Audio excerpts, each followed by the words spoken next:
지난주 우리는 인류 역사상 가장 위대한 승리의 소식인 예수 그리스도의 부활을 기념하는 시간을 가졌습니다. 주님께서 다시 사셨습니다라는 외침이 온 교회에 가득하며 함께 감사의 예배를 드렸습니다. 그런데 부활절이 지나고 일주일이 흐른 오늘 우리의 삶은 어떠십니까? 안타깝게도 우리가 마주한 현실은 여전히 녹록하지 못한 것 같습니다. 직장에서의 스트레스, 건강의 문제, 자녀의 진로 걱정, 또 끝이 보이지 않는 경제적인 압박까지 부활절 이후 이전과 이후가 별로 변한 것이 없어 보입니다. 오늘 본문의 저자인 사도 베드로는 바로 이런 상황에 놓여 있는 성도들에게 쓴 편지입니다. 당시 그리스도인들은 극심한 박해와 고난 가운데 있었습니다. 예수 그리스도를 믿는다는 이유만으로 미움을 받고 삶의 터전을 빼앗겨야 했고 흩어져서 도망자의 삶을 살아야 했습니다. 이런 그들에게 베드로는 다시 한번 부활의 소망을 품고 이겨나갈 것을 당부하고 있습니다. 왜 그럴까요? 부활은 1년에 한 번만 기념하는 박제 사건이 아니라 오늘을 살아가는 우리에게 산 소망이 되기 때문입니다. 오늘 말씀을 통해 부활을 하신 주님이 주시는 참된 위로와 평안 그리고 희망을 발견하게 되기를 주님의 이름으로 축복합니다. 오늘 부활의 소망이 우리에게 어떤 의미가 있는지, 부활의 소망이 우리에게 역사하는 힘과 능력이 무엇인지 세 가지로 함께 나누어 보고자 합니다. 우리의 상황, 우리의 환경, 우리의 삶은 여전히 제자리에 있지만 부활의 소망을 품고 살아가는 사람들에게는 이제 환경은 그대로일지 모르지만 우리는 그 환경을 넘어서 하나님 백성다운 삶의 모습으로 살아갈 수 있게 될 것입니다. 첫 번째, 우리를 거듭나게 하는 산 소망입니다. 부활은 우리에게 산 소망을 줍니다. 본문 3절에서 사도 베드로는 우리에게 단순한 소망이 있는 것이 아니라 살아있는 소망, 예수 그리스도의 그 부활의 소식이 우리에게 살아있는 소망, 산 소망을 준다라고 강조합니다. 우리 3절 말씀을 함께 읽겠습니다. 우리 주 예수 그리스도의 아버지 하나님을 찬송하리로다. 그의 많으신 긍휼대로 예수 그리스도를 죽은 자 가운데서 부활하게 하심으로 말미암아 우리를 거듭나게 하사 산 소망이 있게 하시며 아멘. 여러분들 산 소망이 있으면 반대로 죽은 소망도 있기 마련입니다. 세상의 소망은 어쩌면 대부분 죽은 소망, 죽어가고 있는 소망입니다. 화무 11홍이라는 말을 알고 계십니까? 이 말은 열흘이나 붉은 꽃은 없다라고 하는 뜻으로 젊음이나 권력 등은 한때에 불과하다라고 하는 의미를 가진 사자성어입니다. 실제로 그런 것 같습니다. 여러분들 오늘 주일 예배 활빈교회 오시면서 주일 예배 나오시면서 첫 인상이 어땠습니까? 별 생각이 없으셨습니까? 그렇죠? 네, 맞습니다. 여러분 우리 할빈교회 꽃이 너무 예쁘지 않습니까? 네, 저는 너무 감격스러워요. 하나님께서 이렇게 예쁜 교회로 보내주셨구나라고 하는 이 예쁜 법독과 목련화를 보면서 하나님을 찬양하지 않을 수 없습니다. 오늘 특별히 거룩한 주일 비가 와가지고 다 떨어질 줄 알았는데 하나님께서 조금 날씨를 춥게 해주셔가지고 떨어지지 않고 오늘 제일 예쁜 우리 벚꽃을 보게 해주신 것 같아요.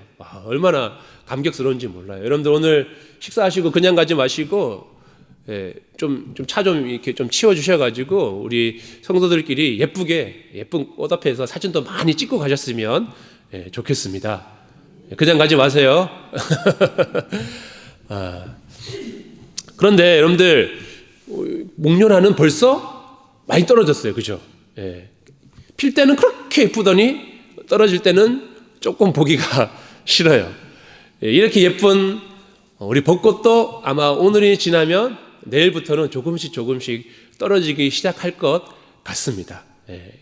예쁜 꽃이 계속 지속되고 영원했으면 좋겠지만 결국은 시간이 지나면 떨어지기 마련입니다.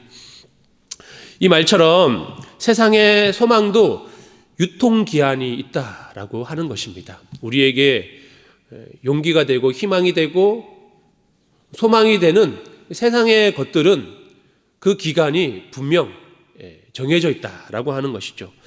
돈에 소망을 두면 경제가 무너질 때 그 소망도 죽습니다. 저는 하지 않아요. 저는 하지 않지만 새로운 정부가 출범하면서 가장 큰 이슈 가운데 하나가 코스피가 엄청 높이 올라가가지고 주식을 하고 있던 사람들이 돈을 많이 벌었어요. 하나님께서 저에게는 왜 주식을 할 마음을 주시지 않으셨는지 안타까운 마음이 들기도 합니다. 그런데 무조건 좋지도 않죠. 이번에 전쟁 소식으로 인하여서 또 손해 본 사람도 많이 있어요. 우리가 돈에 소망을 두면 여러 가지 환경에 의해서, 상황에 의해서 그것이 오히려 우리에게 절망이 될 수도 있다라고 하는 것이죠. 사람에게 소망을 두면 어떻죠? 그 사람이 우리에게 잘 대해주고 우리와 가까우면 큰 용기와 힘이 되지만 그 사람이 우리에게 등을 돌리거나 혹은 세상을 떠나게 되면 그 소망도 묻히게 되는 겁니다. 사람에게 받는 상처보다 더 큰 상처도 없는 것 같습니다. 건강에 소망을 두면 세월의 흐름 앞에 그 소망은 결국 시들고 말 것입니다. 우리가 세월이 지나서 나이가 들어감에 따라서 건강이 약해지는 것은 하나님께서 만들어 놓은 것이에요. 그러니 내가 건강하지 못하는 것을 바라보면서 마음 아파하면 그것보다 실망한 마음이 없습니다. 결국 세상의 소망은 어쩌면 죽음을 향해 달려나아가고 있는 것인지도 모릅니다. 그러나 우리 그리스도인의 소망은 다릅니다. 우리의 소망은 무덤을 깨뜨리시고 일어나신 예수 그리스도의 부활에 뿌리를 두고 있기 때문입니다. 이 소망, 이 부활의 소망은 유통기한이 있지 않고 앞으로 영원토록 계속되게 될 것입니다. 예수님께서 죽음을 이기시고 다시 살아나셔서 부활의 첫 열매가 되셨습니다. 그러니 이제 죽음에서 다시 살아나신 이 예수님의 부활은 예수님만의 부활이 아니라 예수 그리스도를 믿고 따라가는 모든 믿는 자에게도 동일하게 주어지는 부활이다라고 하는 것입니다. 이 땅에서의 삶은 우리 모두가 끝이 있죠. 우리가 영원토록 이 땅에서 살 수는 없어요. 우리에게 주어진 인생의 연수를 다 채우고 나면 우리도 역시 이 땅에서 떠날 날이 있습니다. 하지만 그것이 끝인가요? 끝이 아니에요. 예수 그리스도를 나의 구주로 믿고 살아가는 자는 예수님께서 죽음에서 다시 살아나셨듯이 우리 또한 죽음을 이기고 부활해서 하나님 나라에서 영원한 삶을 살아가는 줄로 믿습니다. 그런데 이 믿음을 소유할 수 있는 저와 여러분이 되기를 간절히 바랍니다. 우리가 사도신경에서 고백하였듯이 몸의 부활과 영생이 우리의 내일에 반드시 펼쳐지게 될 것입니다. 그러니 여러분들 죽음을 두려워하지 마시고 영생의 생명을 마음에 품음을 통하여서 그 소망 가운데 힘을 얻고 기뻐할 수 있는 저와 여러분이 되기를 축복합니다. 얼마 전 교회로 올라오는 길을 아스팔트로 새롭게 깔았습니다. 여러분들 교회 올 때 너무 좋지 않습니까? 예, 너무 좋아요. 너무 좋습니다. 예, 교회가 조금씩 이렇게 세단장을 하고 있는 것 같아서 너무 기쁩니다. 아스팔트뿐만 아니라 계속해서 하나님께서 은혜를 내려주셔서 우리 활빈교회 예배당이 더욱더 아름답게 세워져 가기를 간절히 소망합니다. 여러분들 함께 기도를 부탁드립니다.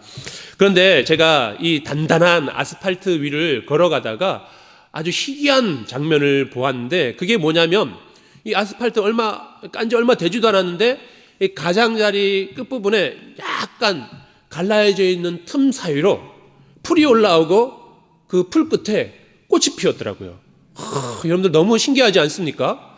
그 단단한 아스팔트 바위 같은 그 틈 사이로 풀이 올라오고 꽃이 피다니, 그 연약한, 살짝만 만져도 으스러지는 그 연약한 풀과 꽃임에도 불구하고 그 단단한 틈 사이를 올라온 거예요. 저는 너무 많이 놀랐습니다.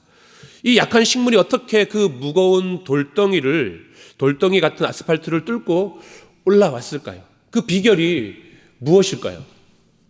누가 아스팔트 속에다가 씨앗을 심어 놓았을까요? 그래도 올라오기 힘든 거죠. 제가 말하고자 하는 것은, 답은 식물과 꽃 안에는 생명이 있기 때문입니다.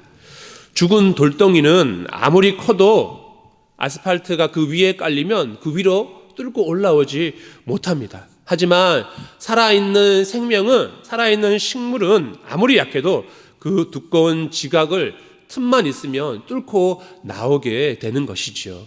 여러분들, 아스팔트뿐만 아니라 제가 여기 식당 가는 그 바닥에 틈 사이에도 민들레 풀이 확 이렇게 올라왔어요. 민들레 풀 사이로 좀 있으면 이제 뭐가 올라오죠? 꽃이 피고, 그리고 민들레 날리는 그런 것도 일어나게 될 거예요. 왜냐하면 그 안에는 생명이 있기 때문입니다. 여러분들, 부활의 소망이 이와 같아요. 아무리 우리의 환경이, 우리를 짓누르는 삶의 무게가 아스팔트처럼 무겁고 단단하게 보인다 할지라도, 우리가 이 살아있는 부활의 소망을 품고 있으면 우리의 삶에 줄기가 나고 꽃이 핌을 통하여서 우리의 삶이 생명력이 넘치게 된다라고 하는 것입니다. 기억하십시오. 우리 안에 있는 부활하신 주님이 심어놓으신 산 소망의 생명이 우리 안에 있습니다. 그 생명은 반드시 절망의 벽을 뚫고 기쁨의 꽃을 피워내고야 말 것입니다. 여러분들, 그런데 이 부활의 소망은 우리가 이 땅에서 끝나고 난 다음에만 이루어지는 소망이 아닙니다.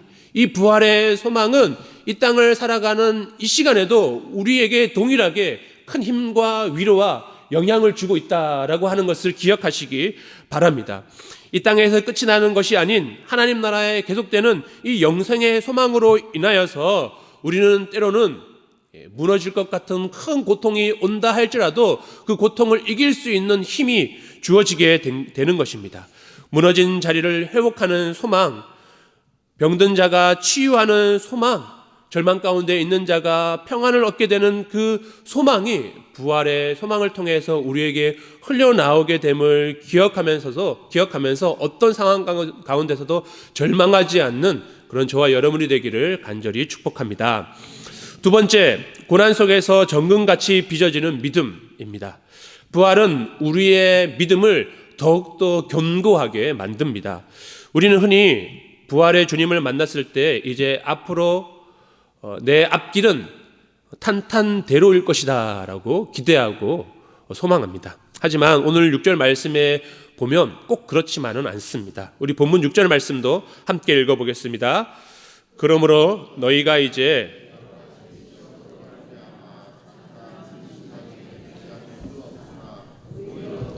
기뻐하는도다. 아멘. 사도 베드로는 아무리 부활의 소망을 가진 자라고 하더라도 고난이 없을 수는 없다라고 말씀합니다. 오늘 고난의 두 가지 속성을 한번 짚어봅시다. 첫 번째는 오늘 6절 말씀에 보면 고난은 여러 가지다라고 합니다. 경제적인 결핍, 육신의 질병, 인간관계의 배신, 가정의 위기, 자녀 문제 등등 고난은 여러 모양으로 우리에게 다가옵니다. 믿는다고 하여서 부활의 소망을 품고 있다라고 하여서 이 고난의 문제가 우리를 피해가면 좋지만 그렇지 않더라고요. 한 가지 문제가 해결되면 시간이 지나면 또 한 가지가 찾아오고, 이 문제가 해결되면 또 한 가지가 찾아오게 되는 게 하나님께서 우리의 인생에 주신 어쩌면 섭리 가운데, 계획 가운데 하나인 것 같습니다. 그런데 참 감사한 것은 이 고난의 두 번째 특성이 뭐냐면, 속성이 뭐냐면 고난은 잠깐이다라고 하는 것입니다. 영원한 부활의 시간에 비하면 우리가 겪는 이 고난의 시간은 찰나에 불과하다라고 하는 역설적인 위로가 됩니다. 그런데 왜 하나님께서는 사랑하는 자녀에게 이 여러 가지 근심, 고난을 허락하시는 것일까요? 7절은 그 이유를 금의 재련 과정을 비유해서 우리에게 깨닫게 해주고 있습니다. 우리 7절 말씀도 다시 한번 읽어보겠습니다. 너희 믿음의 확실함은 불로 연단하여도 없어질 금보다 더 귀하여 예수 그리스도께서 나타나실 때에 칭찬과 영광과 존귀를 얻게 할 것이니라. 아멘. 여러분들, 우리가 금을 얻기 위해서 이 금광석을 뜨거운 용광로 같은 뜨거운 불에다가 이렇게 넣죠. 그러면 팔팔팔 막 끓는다고 해야 되나요? 뜨거운 그 용광로 안에서 금광석 안에 있는 불순물들이 다 타고 재련되어서 순금을 만들어지게 됩니다. 마찬가지입니다. 하나님께서 부활의 소망을 품고 믿음으로 살아가려고 하는 구원받은 사랑받는 하나님의 자녀임에도 불구하고 우리 가운데 고난이 여러 가지 모양으로 또 반복해서 우리에게 오는 것은 우리로 하여금 순금과 같은 정결한 믿음을 소유하기 위해서 우리를 단련시키는 과정이라고 하는 것입니다. 하나님께서는 고난을 통해 우리의 가짜 믿음과 기복적인 믿음을 태우십니다. 그리고 오직 주님만 바라보는 순결한 믿음을 남기신다라고 하는 것이죠. 우리가 부활의 소망을 품고 있다면 능히 그 고난을 이길 뿐만 아니라 그 고난을 이겨내는 과정을 통하여서 우리의 믿음이 순금처럼 정금처럼 아주 단단하게 아름답게 빚어진다라고 하는 것이죠. 여러분, 우리가 운동을 할 때 우리 몸에 근육이 생기는 과정을 알고 계십니까? 무거운 바벨이라든지 혹은 달리기를 하면 막 열심히 운동을 하고 나면 몸이 아프죠. 안 아픈가요? 아프죠. 아프해요. 숨이 막 헐떡헐떡거리고 막 잘 때 그 다음날 되면 근육통이 막 일어나요. 운동을 하게 되면 우리의 근육이 아주 미세하게 이렇게 다친다고 합니다. 망가진다고 해요. 많이 망가지는 게 아니라 조금씩 망가지고 그 망가졌던 근육이 조금씩 회복되면서 우리의 몸이 점점 더 단단해지고 부피 더 커지는 것이죠. 이거 다 알고 계시죠? 처음 들으셨어요? 네. 우리의 몸이 약간의 스트레스를 받고 조금 망가지고 회복하는 이것이 반복되면서 우리의 몸이 더욱더 건강하고 근육이 자라나게 되는 것이다 라고 하는 것이죠. 근데 마찬가지예요. 하나님께서 우리에게 우리가 능히 견딜 수 있는 시험과 고난을 주신다라고 하는 거예요. 우리에게 다가오는 고난은 우리를 죽이려고 하는 고난이 아니에요. 능히 우리를 하여금 죽일 수 있게 못합니다. 하나님께서 우리로 하여금 능히 이길 수 있는 힘을 주시고 감당할 만한 시험을 주시고 우리가 그것을 하나씩 하나님을 의지하여서 성령 하나님을 의지하여서 이겨내다 보면 하나님께서 우리의 믿음과 영혼을 순결하게 하시고 단단하게 하시고 건강하게 하신다라고 하는 것이죠. 하나님께서 부활의 소망을 품고 이 시험을 능히 이김을 통하여서 우리의 믿음을 견고하게 만들어 가시는 것입니다.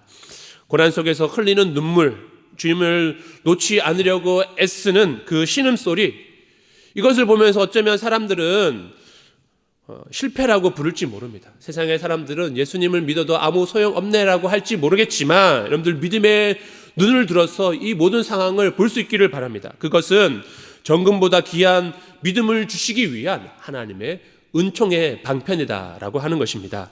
그리고 하나님께서는 약속하십니다.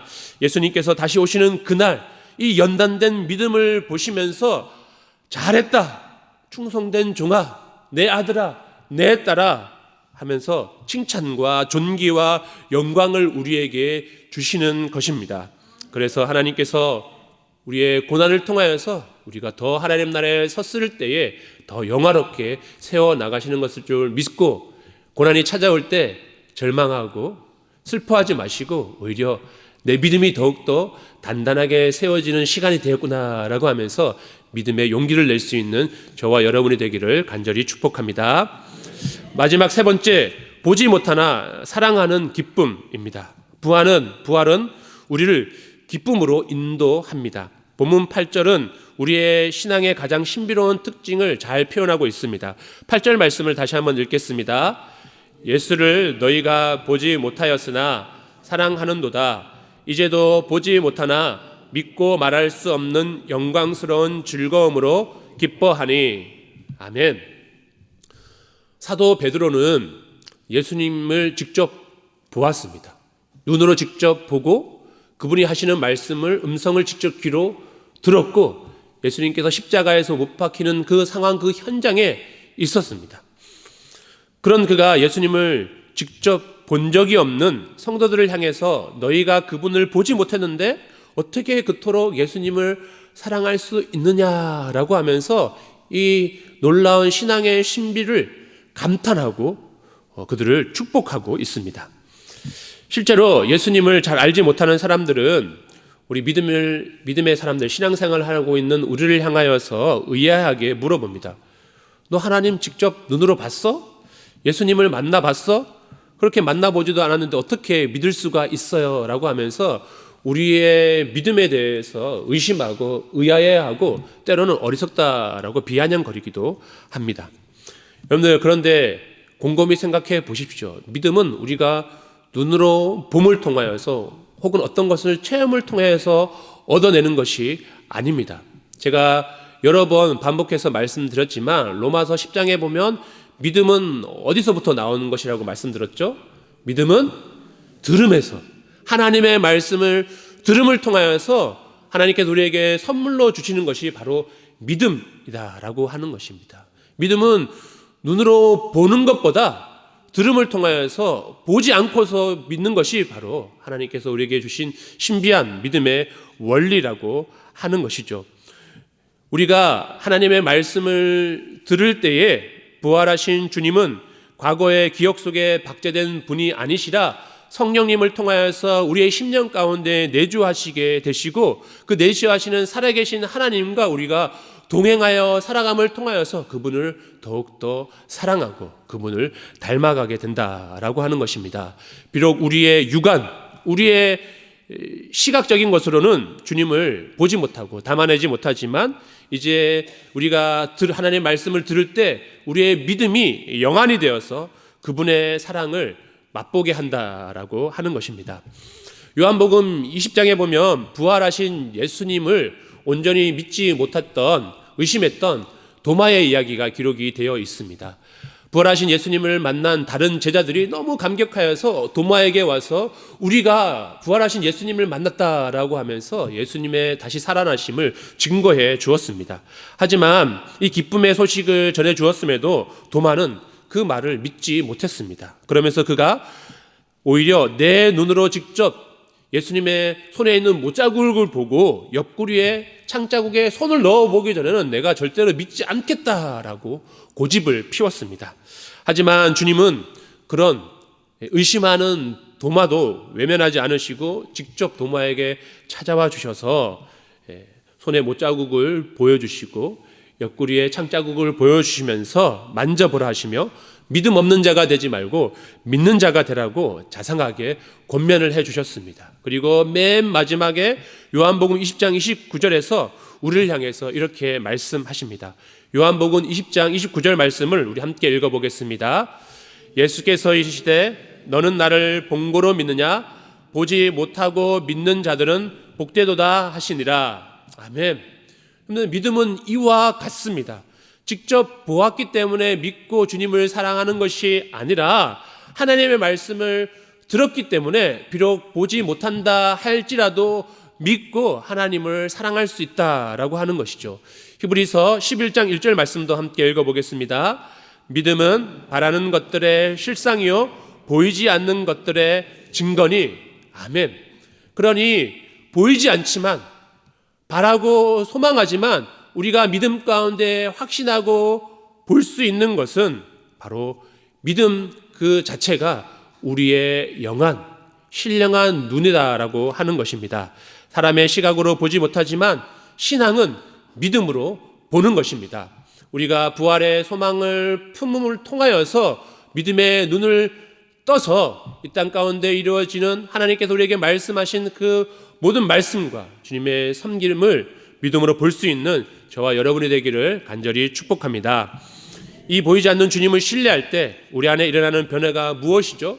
8절 하반절에 말할 수 없는 영광스러운 즐거움으로 기뻐하니라고 기록하고 있습니다. 말할 수 없는 큰 기쁨이 우리 가운데 임하게 된다라고 하는 것입니다. 그렇게 말할 수 없는, 주체할 수 없는 큰 기쁨의 이유가 무엇입니까? 그것은 바로 구원의 기쁨이기 때문입니다. 우리가 기뻐하는 근본적인 이유는 내 삶의 가장 큰 숙제인 죽음과 죄의 문제가 해결되었기 때문에 그렇습니다. 우리 9절 말씀도 다시 한번 읽어보겠습니다. 시작. 믿음의 결국 곧 영혼의 구원을 받음이라. 아멘. 아멘. 여러분들, 우리가 믿음으로 기뻐할 수 있는 것은 우리가 죽어 마땅해야 할 우리가 이 땅의 삶이 끝났을 때 죄에 대한 대가로 영원히 죽어야 하지만 예수 그리스도 그 십자가와 부활을 통하여서 이제는 죽는 것이 아니라 영생을 누리고 더 나아가 하나님과 끊어졌던 원수였던 그 관계가 회복되어져서 하나님의 자녀가 되는 큰 영광을 누리게 된다는 것을 믿음으로 봄을 통하여서 기뻐하지 않을 수가 없다라고 하는 것입니다. 여러분들, 우리가 주일이 되면 이렇게 예배 자리에 나와서 함께 기뻐하며 예배하는 이유가 무엇이죠? 하나님께서 우리를 죄에서 구원하여 주시기 때문에 그 은혜가 감사하고 기쁘고 참을 수가 없어서 마땅히 나와 하나님을 예배하는 것입니다. 사형 선고를 받았던 죄수가 사면이 복권되었다는 소식을 들었을 때 그 심정이 어떨까요? 그가 감옥 안에서 밥이 조금 맛이 없다고, 잠자리가 불편하다고 그가 불평하겠습니까? 아닙니다. 살아날 수 있다라고 하는 그 사실 하나만으로도 모든 불편함을 감내하고 환희를 누리며 기뻐할 수 있는 것이죠. 마찬가지입니다. 여러분들, 우리가 구원받은 하나님의 백성이 되었다는 이 사실을 우리가 온전히 믿고 감격할 때에 우리의 삶에 고난이 있고 불편함이 있고 어려움이 있다 할지라도 우리는 능히 이 구원의 감격을 인하여서 기뻐하며 즐거워할 수 있다라고 하는 것입니다. 우리의 구원이 이와 같습니다. 부활의 주님이 우리의 영원한 생명을 보증해 주셨기 때문에 우리는 오늘 견디는 것이 아니라 오늘을 승리하며 기뻐하며 살아갈 수 있게 됩니다. 말씀을 맺겠습니다. 사랑하는 성도 여러분, 부활절은 지났지만 부활의 능력은 이제부터 시작입니다. 우리는 산 소망을 가진 사람들입니다. 우리는 고난을 통해 정금같이 빚어지는 하나님의 걸작품입니다. 우리는 보이지 않는 주님을 사랑하며 영광스러운 기쁨을 누리는 천국 시민입니다. 이것을 마음에 품고 비록 세상은 우리의 환경은 그대로 있을지 모르겠지만 변화된 우리를 통하여서 온 세상과 환경과 열방이 변화되게 되는 귀한 역사가 우리를 통해서 이루어지게 되기를 주님의 이름으로 축복합니다. 아멘. 부활의 증인으로 당당하게 살아갈 수 있는 이 한 주가 되기를 소망합니다. 함께 기도하겠습니다. 사랑과 은혜가 풍성하신 하나님 아버지, 부활의 기쁨이 가득한 이 복된 주일에 우리를 부르셔서 흔들리지 않는 산 소망을 품게 하시니 감사드립니다. 주님, 우리는 때로 세상에 썩어질 것들의 마음을 빼앗기고 눈앞에 작은 시련에도 소망을 잃어버릴 때가 많이 있었음을 고백합니다. 오늘 말씀을 통해 우리의 시선을 다시금 구원의 하나님께로 돌리게 하여 주옵소서. 경제적인 어려움으로, 육신의 질병으로 혹은 관계의 아픔으로 인해 여러 가지 시험을 통과하고 있는 이들에게 부활의 주님이 곁에 계심을 깨닫게 하여 주옵소서. 그래서 이 연단이 우리를 태우는 재앙이 아니라 우리의 믿음을 정금보다 귀하게 빚으시는 주님의 손길이 되게 하여 주옵소서. 비록 인간의 눈에는 주님이 보이지 않으나 믿음으로 의로운 오른손으로 우리를 꽉 붙들고 계시는 여호와 하나님을 바라보게 하여 주옵소서. 이번 한 주간 세상이 줄 수 없는, 말할 수 없는 영광스러운 즐거움이 저희의 심령과 가정 그리고 일터마다 샘솟게 하여 주옵소서. 예배자를 떠나 다시 치열한 삶의 현장으로 나아갑니다. 부활의 증인으로서 절망하는 이들에게 산 소망을 전하는 복된 발걸음이 되게 인도하여 주옵소서. 우리의 영원한 생명이여 유일한 소망 되시는 예수 그리스도 이름으로 기도드립니다. 아멘.